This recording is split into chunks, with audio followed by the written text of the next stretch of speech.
Makambo sur makambo, dossier sur dossier, affaire sur affaire, la famille yakoinda nde yakoinda, yakobeba nde yakobeba, yakosala somo nde yakosala somo, kolala kolamukana ba dossier, ba situation pe ba circonstance, na ndenge moko penza yakosakana teo. La famille eza ya somo awa concernant le pasteur Lifoko du ciel. Tant que tu as déjà l'isolo et le pasteur Lifoko du ciel, de l'autre côté, tu as comme un pasteur Mike Kalambai pe aye kokota na kati. Qu'est-ce qui se passe? Grande est ma joie de vous retrouver encore cette soirée, surtout sur notre chaîne Étoile Lune Inès TV. Salut chers Bouchou, salut chers abonnés, salut chers connaissances. Salut surtout les amis de Étoile Lune Inès TV. J'espère que vous allez bien. Quant à moi, je suis bien, super bien, par la grâce de Dieu. Chers Bouchou, chers abonnés et chers connaissances, yalelo toye lisusu bandeko nanga kande na yebisaka bino soki dossier awa izali tokoya soki ya koloba awa izali tokoya soki ya kosolola awa ezali tokoya soki ya kobetela pe lisolo ezali tokoya toyaka toujours na lombangu soki tomoni ke ba matière ezali ba situation pe ba circonstance ezali na ndenge moko ya kitoko. Lelo toyeli bino bandeko nanga dossier ya pasteur Lifoko du ciel, bandeko nanga eza dossier moko moi personnellement na yoki pasi ya makasi. Na yoki penza pasi kande na lobaka toujours ba makambo susu photo lobaka po soki biso tokovanda kimia mutu akoya ko bakisela biso azate. En tout cas naza na ba audio nyonso oyo eye ko confirmer makambo ebele.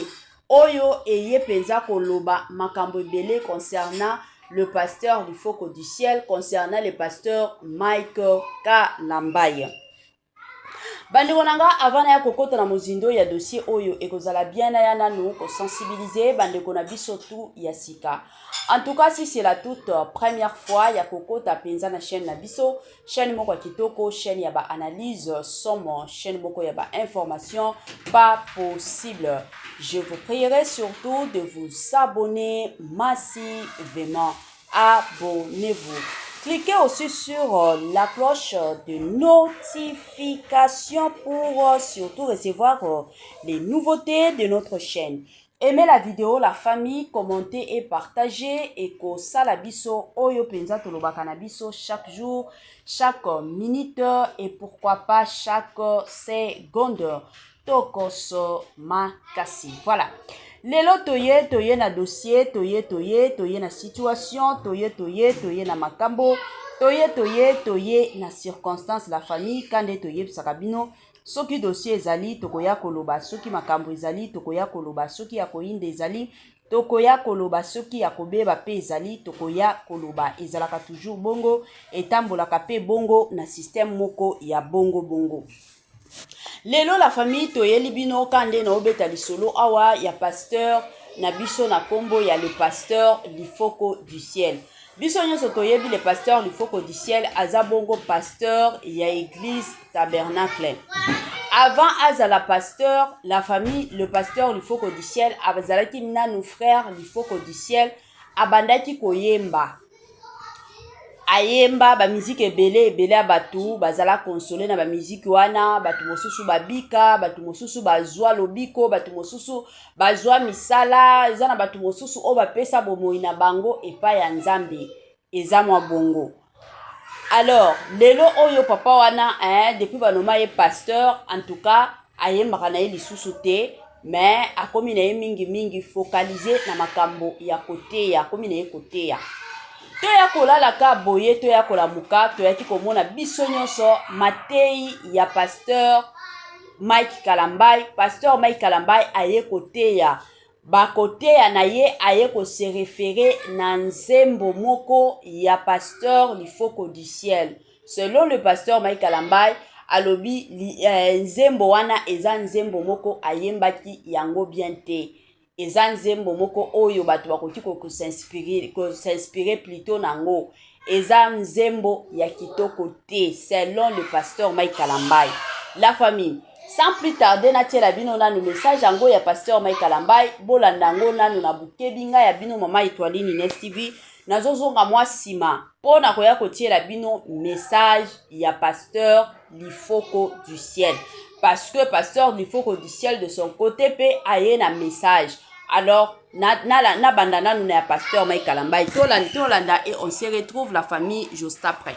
Toute inspiration, toute révélation qui n'atterrit pas dans les Écritures, elle est démoniaque. C'est une illusion. Amen. Alléluia. Amen. On dit révélation, papa nangai, révélation. Tolinga révélation koleka malobate. Amen. J'ai beaucoup de respect pour cet homme. L'inspiration et le monde de Dieu, elle est plus forte que les Écritures. Mensonge. Aussi. Mensonge. Comment l'inspiration peut devenir plus forte que les Écritures? Les mages disent, nous avons vu son étoile depuis l'Orient et nous sommes venus pour l'adorer. Les mages quittent où? L'Orient. Hein? Ils ont vu l'étoile depuis l'Orient. Ils se mettent à suivre l'étoile. Mais comment l'étoile, au lieu de les amener là où ils devaient adorer, vous savez là où l'étoile les a amenés? L'étoile les a amenés à Jérusalem. Est-ce que Jésus était né à Jérusalem? Jésus était où? À Bethléem, en Judée. Mais comment l'étoile se perd des chemins? Ils arrivent à Jérusalem. Et pendant n'est pas Hérode. Même si Hérode, tout le monde étoile là. C'est que Gumba Melaye. Hérode a dit, comment pour le bon on comprend? C'est là que les choses commencent. Hérode appelle les scribes. À Luki Bango. Est-ce que Bango Boka Makambato Balou? Habite tout le monde monzoto depuis Orient. Et nous sommes venus pour adorer les rois. Hérode a dit, comment on a aidé à voter? Mais bino ba prophète, bino ba tomayele, bino ba scribe, ba komi ya mikanda. Bino kananu boye ba makambo ba lo bezani. Tango ba yoki ba lo bité zela. To kende to vérifier ce qui makambo bo lo boyo e komama. Tango ba keiko tala, ba ko ina mukanda ya Miché. Même pas Esaïe hein. Mais Esaïe c'est moi après. Un fils nous est né. Non, pas ça. Ça c'est après. Miché d'abord. Miché Bétil sur la lobby. Et toi, Judas, fille de David. Ah oui, bah y'a pas Hérode. Oui, Tokutiango. Et comment pas Miché comment qui Makamboy. Makamboy est un solo. Alléluia. Amen. Qu'est-ce que cela veut dire? Quand il y a l'inspiration, il fait quoi dans ma commis? Alléluia. Amen. Subasman nango ezali komi. Toute inspiration, toute révélation qui n'atterrit pas dans les Écritures, elle est démoniaque. C'est une illusion. Amen. Alléluia. Amen. On dit révélation, papa nangai, révélation. Tolinga révélation koleka malobate. Amen. J'ai beaucoup de respect pour cet homme. L'inspiration et le monde de Dieu, elle est plus forte que les Écritures. Mensonge. Aussi. Mensonge. Comment l'inspiration peut devenir plus forte que les Écritures? Les mages disent, nous avons vu son étoile depuis l'Orient et nous sommes venus pour l'adorer. Les mages quittent où? L'Orient. Hein? Ils ont vu l'étoile depuis l'Orient. Ils se mettent à suivre l'étoile. Mais comment l'étoile, au lieu de les amener là où ils devaient adorer, vous savez là où l'étoile les a amenés? L'étoile les a amenés à Jérusalem. Est-ce que Jésus était né à Jérusalem? Jésus était où?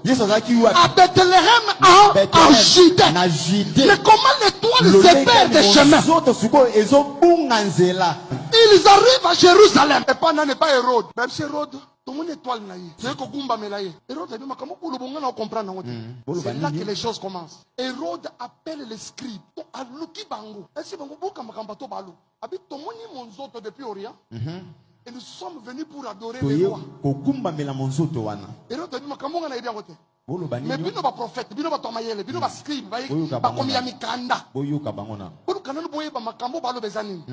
tango bayoki yango balobi te zela tokende to vérifier soki makambo bolo boyo ekomama tango bakei kotala bakoyi na mukanda ya Miché même pas Esaïe mais Esaïe c'est moi après un fils nous est né non pas ça c'est après Miché d'abord Miché betili solo lobi et toi Judas fille de David ah oui baye pas Hérode oui tokutiango et comment me pas Miché comment ki makambo makambo bayelo eza solo alléluia amen qu'est-ce que cela veut dire quand il y a l'inspiration il fait quoi na makomi alléluia amen subasma nango eza likomi toute inspiration toute révélation qui n'atterrit pas dans les écritures elle est démoniaque c'est une illusion amen alléluia amen on dit ba révélation papa nangai révélation tolinga révélation koleka malobate amen.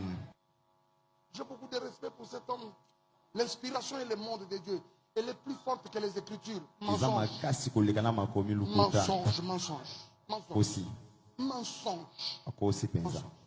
Comment l'inspiration peut devenir plus forte que les écritures?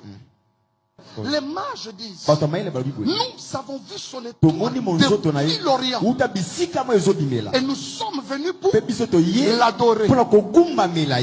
Les mages quittent où? L'Orient. Hein? Ils ont vu l'étoile depuis l'Orient. Ils se mettent à suivre l'étoile. Mais comment l'étoile, au lieu de les amener là où ils devaient adorer, vous savez là où l'étoile les a amenés? L'étoile les a amenés à Jérusalem. Est-ce que Jésus était né à Jérusalem? Jésus était où? À Bethléem, en Judée. Mais comment l'étoile se perd des chemins?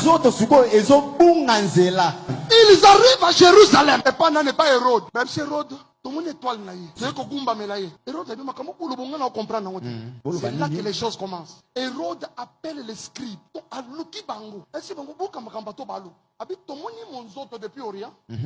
Et nous sommes venus pour adorer le roi. Et l'autre dit, mais bino ba prophète, bino ba tomayele, bino ba scribe, ba komi ya mikanda. Bino kananu boye ba makambo ba lo bezani. Tango ba yoki yango ba lo bite zela. Tokende to vérifier soki makambo bo lo boyo e komama. Tango ba kei kotala, ba koyi na mukanda ya Miché, même pas Esaïe mais Esaïe c'est moi après. Un fils nous est né non pas ça. Ça c'est après. Miché d'abord. Miché betili solo lobi. Et toi, Judas, fille de David. Ah oui baye pas Hérode. Oui tokutiango. Et comment me pas Miché comment ki makambo makambo bayelo eza solo. Alléluia amen. Qu'est-ce que cela veut dire? Quand il y a l'inspiration il fait quoi na makomi? Alléluia amen. Subasma nango eza likomi. Voilà, de retour, na bandi ebela batu biso nyonso toti kolanda, ebela batu toti koyoka awa, ezalaki bongo mateya ya pasteur Mike Kalambai. Pasteur Mike Kalambai ayaki kotutela pasteur du Foko du Ciel bordure, hein, la famille. Alors, avant natia makambo, natia pe message ya pasteur du Foko du Ciel, na nina sala nanu mo analyse concernant mateyi ya pasteur Mike Kalambai.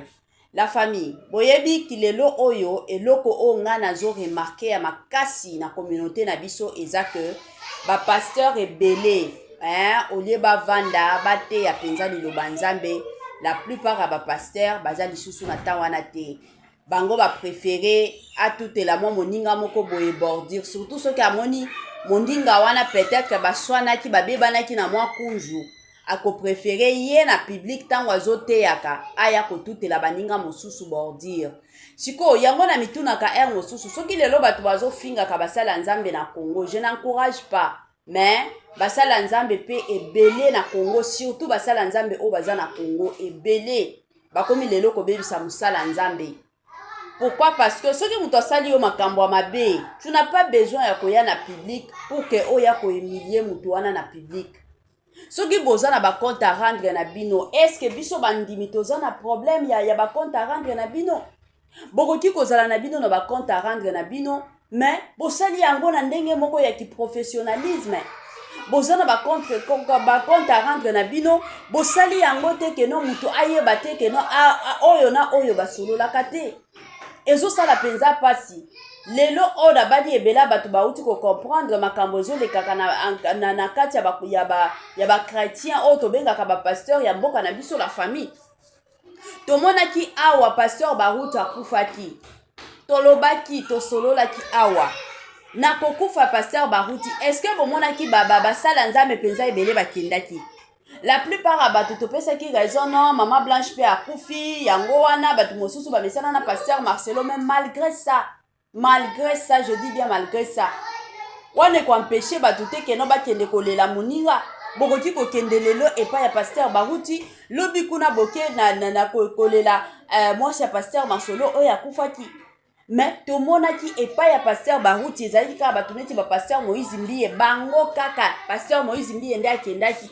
mais bamosusu awa bapasteur mosusu totikala komona bango te kaka mpona koloba te keno toyebi te soki bozowelela eza nde titre soki bozowelela eza nde nkombo soki bozowelelaka nini toyebaka te parce que soki boza basala nzambe boza censé et obligé ya kozalaka na bolingo boza censé et obligé ya kondimelaka baninga bino kutu basala nzambe makambo ya nzambe bozo maîtriser yango te nayebi te bandimi ya baeglise na bino boteyaka bango nini boteyaka penza bango nini toyokaki biso nyonso tomonaki awa pasteur barakuda soki barakuda oyo akufaki avant akufa abrisaki silence abimisaki bamakambo ebele alobela bapasteur Mike Kalambai alobela basala nzambe ebele ke basala nzambe ebele bapasteur ebele ya Congo baza bapasteur ya solo te bapasteur wana bakendaka ka bisika bakofi olomide wana bakendaka kokutana na bapasteur amansionaki kutu na kombo ya pasteur Mike Kalambai sans kobanga mais na basérie wana pe na batan wana totikala komona pasteur Mike Kalambai koya ko briser silence te pasteur Mike Kalambai aye ko briser silence na ye kaka tango pasteur barakuda wana tango akufaki aza na morgue nanu bakundi ete toye komona kana mateya pasteur Mike Kalambai très fâché ya kosilika penza o balobaka penza ya kosilika makasi kanda ya kosakana te na cher pasteur Mike Kalambai akomi kote ya muwei akomi kogangela muwei akomi ko répondre muwei la famille la plupart ya bato basepela na dossier wana te la plupart ya bato baya kolobela pasteur Mike Kalambai la plupart ya bato biso kutu tokanisa ke non ndenge tolobi pasteur Mike Kalambai akotika bamakambo oyo mais toye kovanda kolala kolamuka lisusu pasteur Mike Kalambai azokontinuaka na babordure na ye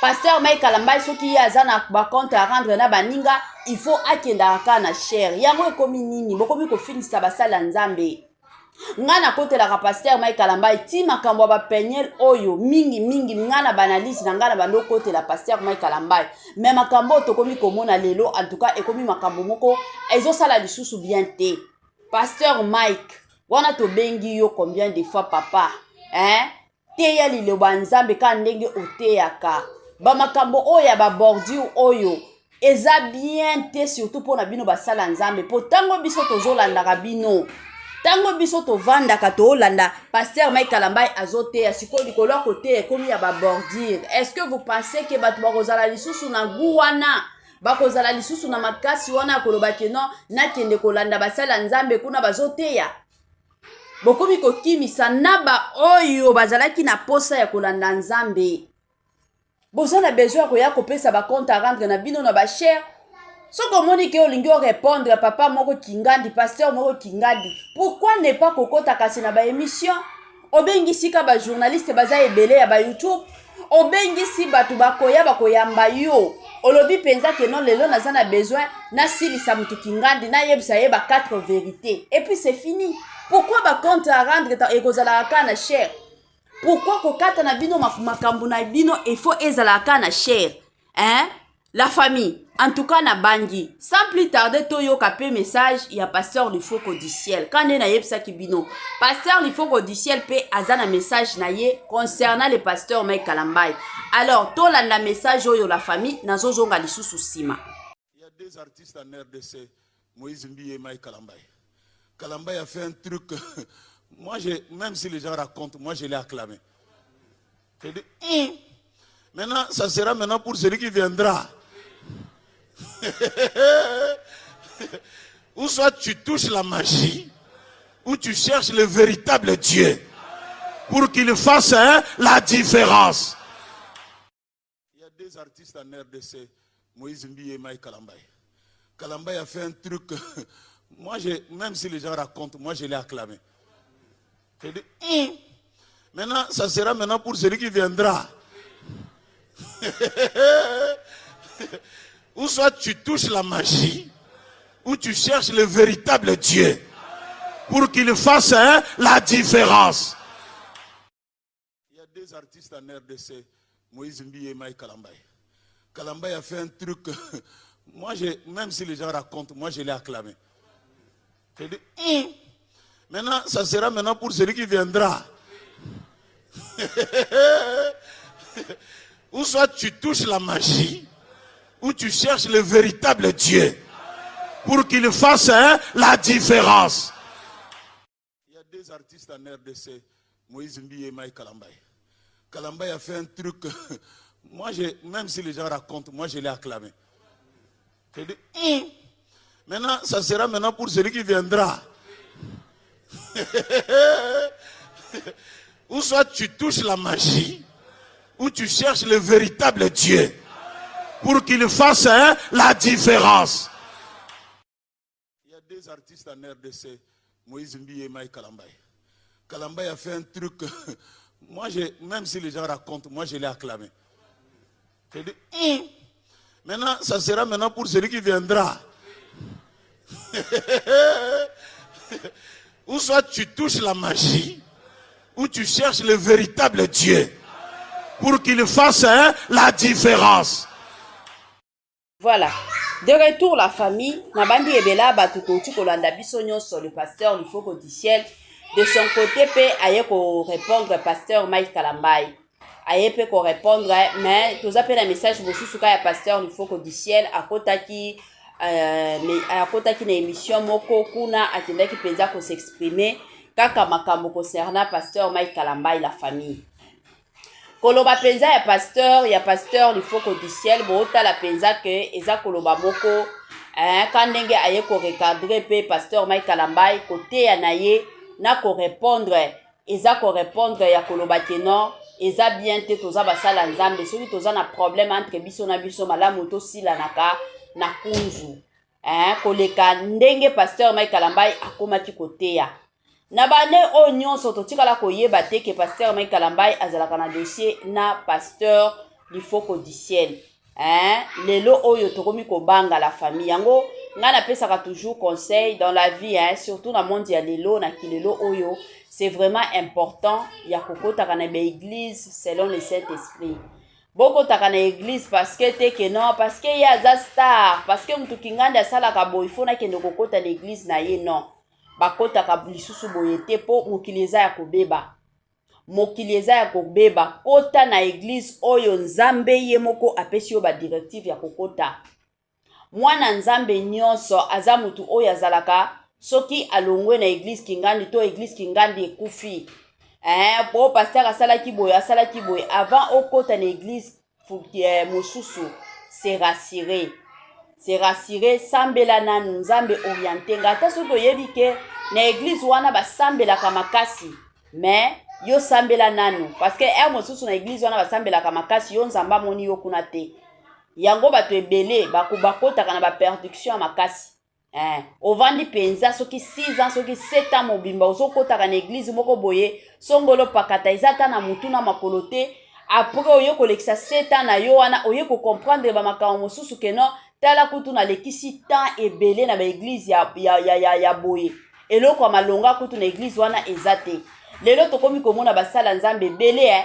tala ka musala nzambe pasteur ko bazobenga pasteur azokendaka na ndako ya bandimi na ye pona kotonga ka bandimi mosusu siko ba église ya bongo eza église moko koki kokota te soki déjà okotika na église pasteur ye wana akomi kolengela yo diku pasteur aya kotala yo na ndako na yo c'est fini et après un moment donné au monaka pasteur ye wana akomi kotonga mondimi kingandi yeba ke ka ndenge atonga ka mondimi wana na yo pe akotonga kayoka bongo. Na yo pe akotonga kayoka bongo. Mais soki okoti na ba église oyo nzambe ye moko apesi yo ba directive la famille, yo moko okosepela. Église nyonso bandeko nanga ezalaka ya kokota te. Ba pasteur mosusu ata soki spirituellement azana ye pasteur ya solo. Mais sambela nanu. Kozalaka ka pressé te ke nona kende kokota na kende kokota. Yango bomona ka batu mosusu peut-être que na vie na yo otikala kozala na ba problème te. OK kokota ka na église moko boye, ba problème e bandi. Ba problème ya kosakana te e bandi. Mais na bata onyonso otikala na yo kozala na ba problème te. Mais okotika na église moko boye, ba problème c'est ba problème plutôt. Dango bomonaka na ba pasteur mosusu kozaka na pasteur moko obando kota na église na ye, après un moment donné na église okendaka te. Omonika pasteur wana aye na ba prophétie ke nzamba lobi na biso. Soko olongwe na église na biso kokufa, soko olongwe na église na biso vie na yo eko kende mabe.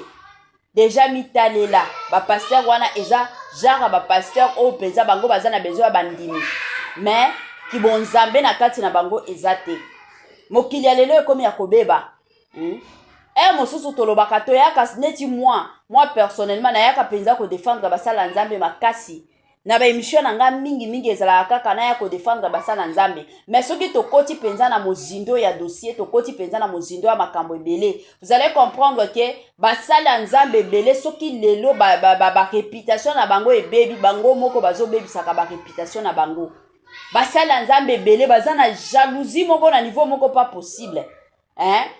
Baza na jalousie moko bokoki kondima te. Omona msala nzambe ye aza na église na ye miso na ye ezaka kazotalela église ya mutu kingani ya komi na bandimi ebele na ba pasteur ko bebana pardon ya komi na bandimi ebele ye kutu mataki kitaki ye kutu alekinga ye c'est comme si bokomi ko sala concurrence. Est-ce que na kati ya kibonzambe concurrence existaka? Na biso to yebi concurrence na kati ya kibonzambe existaka te. Soki boza réellement ba appeler bana nzambe basala nzambe, bokoki ko sala concurrence te. Soki nzamba pe abenga yo ke un jour ozala pasteur au fongo la église na yo, au fongo la église to lo ba église na yo te po eza église ya pasteur te. Au fongo la un jour église, cela veut dire que nzambe ye moko ayebi. Soki église na yo wana ti mukolo kokufaka, ti mukolo kokola ka église wana ekozala ka na 20 personnes, yebaka ke non eza ba plan ya nzambe koki ko sala pe autrement te. Mais soki nzamba bengisa yo ke non okozala mutu ya église munene, peut-être que église na yo wana ekobota ba église mosusu yebake eza mablo mosusu ko forsaka te. Eloko eza wana eza kaka landa ba orientation ya nzambe. Ba orientation oyo nzamba azopesa yo, ba directive oyo nzamba azopesa yo, c'est fini.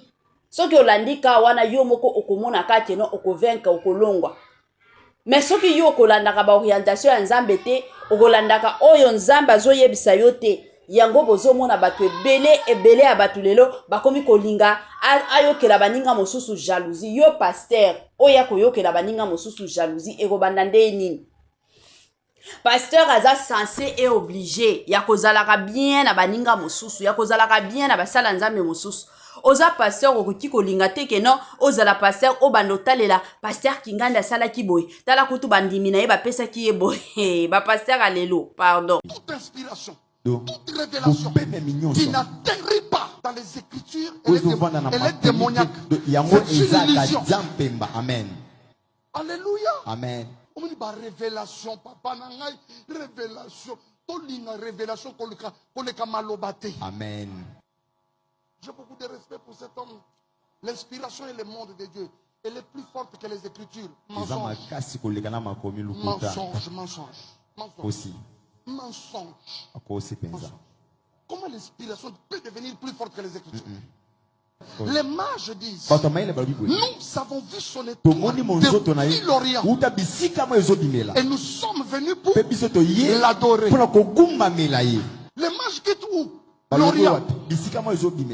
Hein? Ils ont vu l'étoile depuis l'Orient. Ils se mettent à suivre l'étoile. Mais comment l'étoile, au lieu de les emmener là où ils devaient adorer, vous savez là où l'étoile les a amenés? L'étoile les a amenés à Jérusalem.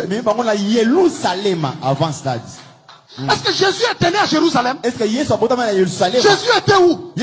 À Bethléem, en Judée. Mais comment l'étoile se perd des chemins? Ils arrivent à Jérusalem. Et pendant n'est pas Hérode. Même si Hérode, tout le monde étoile là. C'est que Gumba Melaye. Hérode a dit, comment pour le bon on comprend? C'est là que les choses commencent. Hérode appelle les scribes. À Luki Bango. Est-ce que Bango Boka Makambato Balou? Habite tout le monde monzoto depuis Orient. Et nous sommes venus pour adorer les rois. Hérode a dit, comment on a aidé à côté?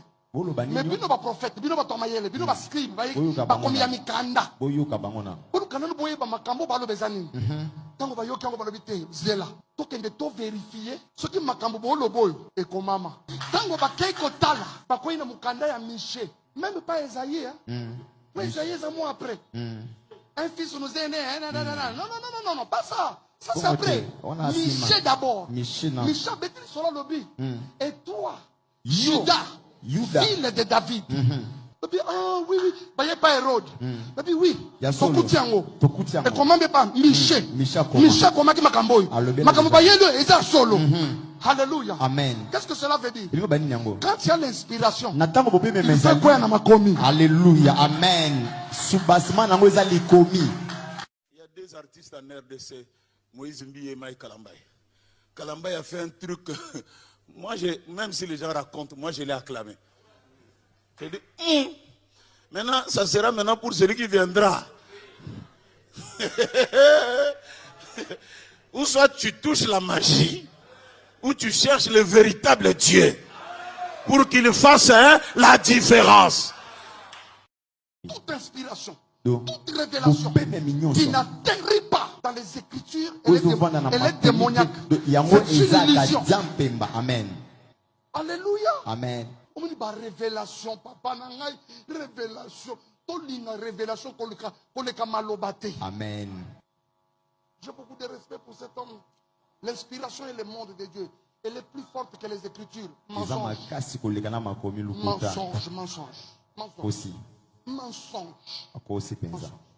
Comment l'inspiration peut devenir plus forte que les Écritures?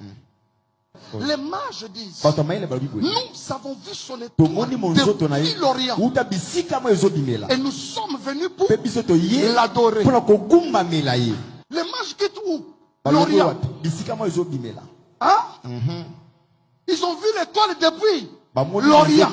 Ils se mettent à suivre l'étoile. Mais comment l'étoile, au lieu de les emmener là où ils devaient adorer, vous savez là où l'étoile les a amenés? L'étoile les a amenés à Jérusalem.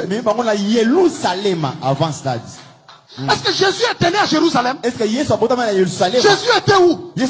À Bethléem, en Judée. Mais comment l'étoile se perd des chemins? Ils arrivent à Jérusalem. Et pendant n'est pas Hérode. Même si Hérode, tout le monde étoile là. C'est que Gumba Melaye. Hérode a dit, comment pour le bon on comprend? C'est là que les choses commencent. Hérode appelle les scribes. À Luki Bango. Est-ce que Bango Boka Makambato Balou? Habite tout le monde monzoto depuis Orient. Et nous sommes venus pour adorer les rois. Hérode a dit, comment on a aidé à côté? Mais bino ba prophète, bino ba tomayele, bino ba scribe, ba komi ya mikanda. Bino kananu boye ba makambo ba lo bezani. Tango ba yoki ango ba lo bite zela. To kende to vérifier ce qui makambo bo lo boyo e komama. Tango ba keiko tala, ba koyi na mukanda ya Miché. Même pas Esaïe hein. Mais Esaïe ça mois après. Un fils nous est né. Non, pas ça. Ça c'est après. Miché d'abord. Miché Béthil sera lobby. Et toi, Judas, fille de David. Ah oui, bah y'a pas Hérode. Oui, Tokutiango. Et comment pas Miché comment qui Makamboy. Makamboy est un solo. Alléluia. Amen. Qu'est-ce que cela veut dire? Quand il y a l'inspiration, il fait quoi dans ma commis? Alléluia. Amen. Il y a deux artistes en RDC, Moïse Mbi et Maï Kalambay. Kalambay a fait un truc. Moi, même si les gens racontent, moi je l'ai acclamé. Je dis, maintenant, ça sera maintenant pour celui qui viendra. Ou soit tu touches la magie, ou tu cherches le véritable Dieu pour qu'il fasse la différence. Toute inspiration, Donc, toute révélation qui n'atterrit pas dans les Écritures, elle est démoniaque. C'est une illusion. Amen. Alléluia. Amen. On me dit, révélation, papa, révélation. Révélation pour les kamalobate. Amen. J'ai beaucoup de respect pour cet homme. L'inspiration et le monde de Dieu, elle est plus forte que les Écritures. Mensonge. Aussi. Mensonge. Comment l'inspiration peut devenir plus forte que les Écritures? Les mages disent, nous avons vu son étoile depuis l'Orient et nous sommes venus pour l'adorer. Les mages quittent où? L'Orient. Hein? Ils ont vu l'étoile depuis l'Orient. Ils se mettent à suivre l'étoile. Mais comment l'étoile, au lieu de les amener là où ils devaient adorer, vous savez là où l'étoile les a amenés? L'étoile les a amenés à Jérusalem. Est-ce que Jésus était né à Jérusalem? Jésus était où? À Bethléem, en Judée. Mais comment l'étoile se perd des chemins?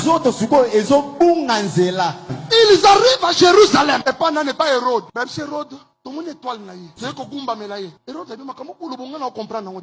C'est là que les choses commencent. Hérode appelle les scribes. À Luki Bango. Est-ce que Bango Kambato Balo? Habite tout le monde monzoto depuis Orient. Et nous sommes venus pour adorer les rois. Hérode a dit, comment on a aidé à côté? Mais bino ba prophète, bino ba tomayele, bino ba scribe, ba komi ya mikanda. Bino kananu boye ba makambo ba lo bezani. Tango ba yoki ango ba lo bite zela. Tokende to vérifier ce qui makambo bo lo boy et komama. Tango ba keiko tala, ba koina mukanda ya Miché. Même pas Esaïe hein. Mais Esaïe c'est moi après. Un fils nous est né. Non, pas ça. Ça c'est après. Miché d'abord. Miché Béthil sur le lobby. Et toi, Judas. Fille de David. Ah oui, bah il n'y a pas Hérode. Oui, Tokutiango. Et comment pas Miché. Miché comment qui Makamboy. Makamboy est un solo. Alléluia. Amen. Qu'est-ce que cela veut dire? Quand il y a l'inspiration, il fait quoi dans ma Alléluia. Amen. Il y a deux artistes en RDC, Moïse Mbi et Maï Kalambay. Kalambay a fait un truc. Moi, même si les gens racontent, moi je l'ai acclamé. Je dis, maintenant, ça sera maintenant pour celui qui viendra. Ou soit tu touches la magie, ou tu cherches le véritable Dieu pour qu'il fasse la différence. Nabandi ebela batu ba teyami penza na dossier oyo komeli pasteur Maï Kalambay na pasteur Lifoko du ciel. En tout cas, ngana eloko kana koloba na osenga kana pasteur Maï Kalambay, s'il vous plaît pasteur Maï Kalambay, ce que vous avez ba compte à rendre na baninga et que vous allez bien penza ya makasi sala yango na kunzu soit sala yango na plateau. Ko sala ka ba compte à rendre na baninga te tangu ozoteya eza vraiment dignité biso nyonso toyebike cher ezalaka place ya ko respecter penza makasi yango bomona katana ba église mosusu cher ba pesa kango n'importe qui te cher eza mutu nyonso to te keno akoki komata na cher abanda kokonza abanda koteya cher ba pesa kango n'importe qui te eza bongo. Alors et rozala bien quand ndenge oyaki kosila na pasteur Moïse Mbiye osala ki penza émission olinga ki penza ba filmer yo pour que oya ko répondre pasteur Moïse Mbiye répondra qui est na batu nyonso bayoka ki message. C'est de la même façon ce que vous en a ba compte à rendre na pasteur Lifoko du ciel. En tout cas et rozala vraiment important oye penza osali émission au vandi na plateau oye ko répondre les pasteurs Lifoko du ciel que kozala te ke non ozawana yango wane mataki na cher okomi ko répondre batu baninga na ba cher. En tout cas eza dignité. Et aussi une chose boza basala nzambe pas seulement le pasteur Maï Kalambay basala nzambe nyonso de partout dans le monde o bolandaka penza mama Étoiline, s'il vous plaît bozala ba modèle bozala ba exemplaire basala nzambe boza appelé ya kozala ba modèle boza appelé penza ya kozala ba exemplaire. Donc boya kopesa exemple malamu na communauté, boya kopesa exemple malamu na batu oyo na bandimi na bino oyo balingaka bino. Boya kopesa ba exemple penza ya malamu bozala batu moko teke non moi likambo moko ya muke kaka boye il faut oya boloba oye mataki oye kitaki. Donc oswana na mino eza neti mokili mobimba eyeba keno pasteur Kingandi na pasteur Kingandi bayoka na kate. Pasteur Kingandi na pasteur Kingandi bayoka na kate ekozala bien te. Toyoka biso nyonso awa tomona na liwa ya mama Blanche. Tango akufaki. Après liwa na ye, tomona ki réconciliation ya pasteur Marcelo na pasteur na prophète Francis Tatou. Bato wana mibale baswana babande kosolola ka lisusu te bango mibale. Mais bato ebele batikala koyeba keno pasteur Marcelo na pasteur na le prophète Francis Tatou basolola ka te. Ebela bato batikala koyeba te. Bato ebele baye ko rêver que babande nzoka kosolola te eza tango mama Blanche ayaki kokufa. Tango mama Blanche akufaki nde bisika bato bayaki ko comprendre que donc babando solola te. Na jour oyo pasteur Marcelo yemoko akomaki kobimisa keno kuto akomaki na côté ya pasteur et le prophète Francis Tatou. Donc ekomaki neti témoignage moko boye bato ebele baye kosutuka donc babando solola te ekozala bien. Toza bato c'est tout à fait normal to swana. Ezana babilo mosusu peut-être yo lingaka moninga mosusu alingaka te. Mosusu yo lingi osala boye ye azo lingana yo osala boye te. Alors ezana babisu loko mosusu o koki ko forcer te. Oyo koki kotia pe na relation te. Mais c'est vraiment important en tant que batou ce que moni makambo ezo simba te et cela ne veut pas dire que non il faut boyer la biso ka na réseaux sociaux. Réseaux sociaux ngana lobaka toujours eza tribunal pona koya kokata makambo te. Réseaux sociaux tozalaka tribunal awa po na koya kokata makambo batu te. Mais makambo neti ya bino ba pasteur vu que boza ba exemplaire en tout cas bozala batu moko avant ya kobimisaka koya ko tutela na kabaninga ba bordir koya kote ya kabaninga mosusu bo vanda boye bakake na mitema na bino keno ndenge za boy soki na ye kote ya na église to na communauté eza na batu moko nanu bakolite sur le plan spirituel. Siko soki na komi kote ya pasteur Kingandi est-ce que nazo sunga batu wana to nazo sunga bango te? C'est vraiment important. Soki bokotia wana na makanisi na bino en tout cas ekosala malamu suwe na biso pe prière neti ngai prière na ngai ezalaka toujours komona basala nzambe bayokana batambola ensemble. Soki basala nzambe bakoyokana pe bakotambola ensemble ezalaka vraiment important. Mais soki basala nzambe bakoyokana te bakotambola pe ensemble te en tout cas ezaka pasi pe mawa. Bande konanga soki okotaki sika na chaîne na biso Étoiline Ines TV, tiela biso j'aime, commentez les biso, partagez les biso vidéo. Kande na yeb sarabino, partage mon combat, partage nde esalaka ke musala na biso elongaka. Tango zo tielanga ba j'aime, tango zo partager lenga bato ebele bazotala et surtout ba makambo neti ya boye eza ba makambo moko oyo il faut normalement mokili mobimba eyeba eyoka eza nini ezoleka nani azosala mabe